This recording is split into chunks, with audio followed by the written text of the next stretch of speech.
ലൈവില് ഗബ്രി ഇരുന്ന് ജാസ്മിന്റെ അടുത്ത് ഭയങ്കര ഉപദേശമാണ്, ഉപദേശിച്ചു കൊല്ലാണ്.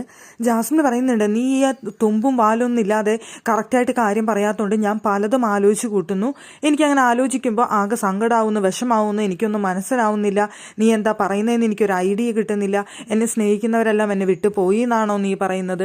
ആകെ കൺഫ്യൂഷൻ ആവുന്നു ഞാൻ എന്നൊക്കെ അവിടെ ഇരുന്ന് ജാസ്മിൻ പറയുന്നുണ്ട്. അപ്പോൾ ഗബ്രി ആണെന്നുണ്ടെങ്കിൽ ഇട്ട് കൊടുക്കുന്നത് മുഴുവൻ ക്ലൂകളാണ്.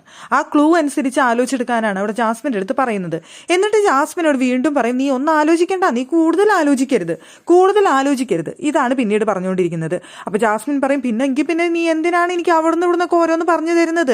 എനിക്കത് പറയാതിരുന്നൂടെ? ഇതൊക്കെ പറഞ്ഞു തരുകയും ചെയ്യും, എന്നിട്ട് നീ ആലോചിക്കേണ്ടെന്ന് പറഞ്ഞു കഴിഞ്ഞാൽ എങ്ങനെയാണ് ശരിയാവുന്നത് എന്ന് ജാസ്മിൻ അവിടെ ചോദിക്കുന്നുണ്ട്. പിന്നീട് അവിടെ നിന്ന് ഉപദേശിക്കുന്നുണ്ട്, നിനക്ക് നല്ലതും ചീത്തയും ആയത് ഒരുപാട് നിനക്ക് ഫേസ് ചെയ്യേണ്ടി വരും. നല്ല കാര്യങ്ങൾ വന്നു കഴിഞ്ഞാൽ അത് ആ ഒരു ലെവലിൽ ഇട്ടിട്ട് വിട്ടേക്കാം, കൂടുതൽ തലയിലേക്ക് കയറ്റണ്ട.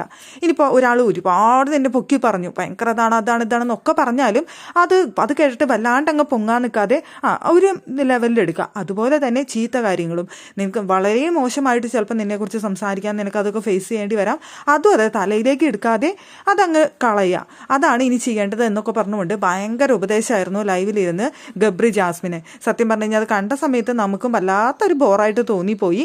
അതെന്തായാലും പുറത്തിറങ്ങുന്ന സമയത്ത് അത് കൃത്യമായിട്ട് പറഞ്ഞു കൊടുത്താൽ മതി. ഇത് തൊട്ടും തൊടാതെ അവിടെ നിന്നിരുന്ന് പറയുമ്പോൾ ജാസ്മിനിട്ട് കാര്യമൊന്നും മനസ്സിലാവുന്നില്ല. കാണുന്ന പ്രേക്ഷകർക്ക് നല്ല ദേഷ്യം ഇറിറ്റേഷൻ വരുന്നുണ്ട്.